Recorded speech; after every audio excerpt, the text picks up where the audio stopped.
तसल्ली रखें कि अल्लाह रब्बुल इज़्ज़त बड़े रहीम और करीम हैं।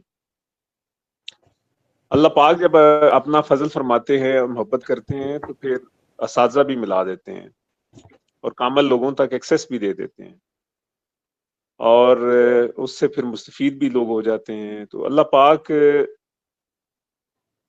जो समी और बसीर हैं, उनसे तो कोई चीज़ छुपी हुई नहीं है। आपका कोई भी अमल हो, तो वो आपकी तरफ से अगर हो जाता है अच्छाई वाला अमल, तो अल्लाह पाक भी कबूल फरमाते हैं और उसका एक रिज़ल्ट ये भी होता है कि असातिज़ा के दिलों में अल्लाह पाक आपका एहतराम डाल देते हैं, मोहब्बत डाल देते हैं, खुलूस डाल देते हैं, शफ़क़त मिल जाती है।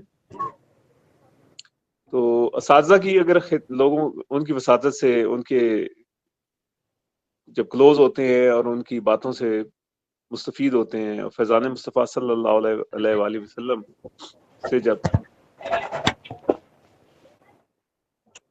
मुस्तफ़ीद होकर वो जब नेक अमाल करते हैं तो दूसरी सूरत में भी अल्लाह रब्बुल इज़्ज़त की कुर्बत में आ जाते हैं। ये वाइस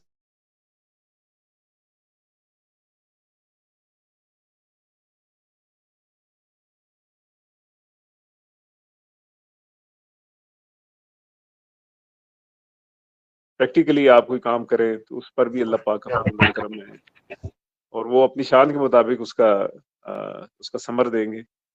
तो बस कोशिश करते रहें, अल्लाह भी रहीम और करीम है और असातिज़ा के दिलों में भी जो शफ़क़त और मोहब्बत डालते हैं वो अल्लाह ही डालते हैं। वरना ये कैसे मुमकिन है कि मेरे जैसा हमज़र्फ़ इंसान वो अपने उस्ताद मोहतरम की बहुत कुर्बत और तवज्जो में रहा है अभी भी अल्लाह के फज़ल और करम से। तो ये तो बातनी निज़ाम ही है, अल्लाह की मेहरबानी से ये सारे मामलात चल रहे हैं। हमारा आपका मिलना, इस लाइन का हम सबका स्टूडेंट होना और फिर कोशिश करना, फिर शर्म और हया का डेवलप हो जाना, फिर अल्लाह और उसके रसूल की मोहब्बत का डेवलप हो जाना, उसके फज़ल व करम, असातिज़ा, हुज़ूर के सदका बहुत सारी फैक्टर्स इन्वॉल्व होते हैं। तो ये सारी चीज़ें थोड़ी-थोड़ी होके जमा हो जाती हैं अल्हम्दुलिल्लाह और फिर इनका एक अच्छा खासा जो है ना वो अनमोल ये समझिए कि ये हीरे बन जाते हैं। तो अल्लाह पाक से बस डरते रहें, अल्लाह पाक से रुजू करते रहें, अल्लाह पाक से माँगते रहें। अल्लाह पाक बहुत बड़े कदरदान हैं और आपकी छोटी-सी भी जो काविश है, जो उस नेक अच्छी सोच पर नेकियां अता करने वाली ज़ात है, वो कितनी रहीम और करीम होगी, इससे ही आप अंदाज़ा कर लें। अल्लाह पाक हम सब पर अपना ख़ास फ़ज़ल और करम फरमाए। आमीन।